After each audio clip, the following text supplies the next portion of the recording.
Since the last epidemiology and modeling update in December, despite being underestimated, current national case counts of over 37,500 new cases reported daily are far exceeding all previous peaks of the pandemic.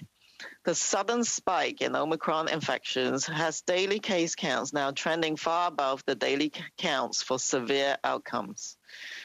And while international surveillance shows that severity trends do not rise at the same explosive rate as cases, the record high volume of cases associated with the Omicron surge is nevertheless expected to heavily impact hospitals.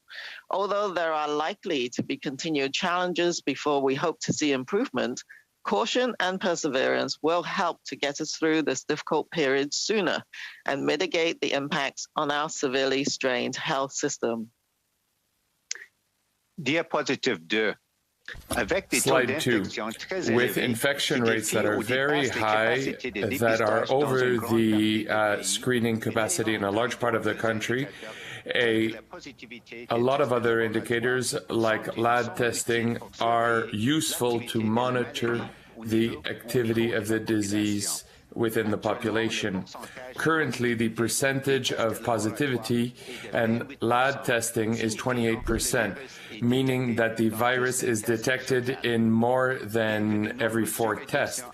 So even if jurisdictions have prioritized screening for those who are at risk, severe diseases or exposure, the positivity rate, current rate, shows that COVID-19 propagated broadly and underestimates the real burden of the infection within the general population. Now, following the trend for this indicator can help us determine whether COVID-19 is still widespread or if it's starting to establish in certain regions of the country. At the same time, other indicators continue being used at the same time to monitor other aspects, including trends in terms of severity. Slide 3. That Omicron is the most contagious variant observed to date is evident from these curves, showing the sudden increase in the proportion of cases due to Omicron shown by the red curve on the right. First reported in Canada in late November, Omicron has rapidly replaced Delta to become the predominant variant circulating in Canada as of mid-December. Diapositive 4. Slide 4.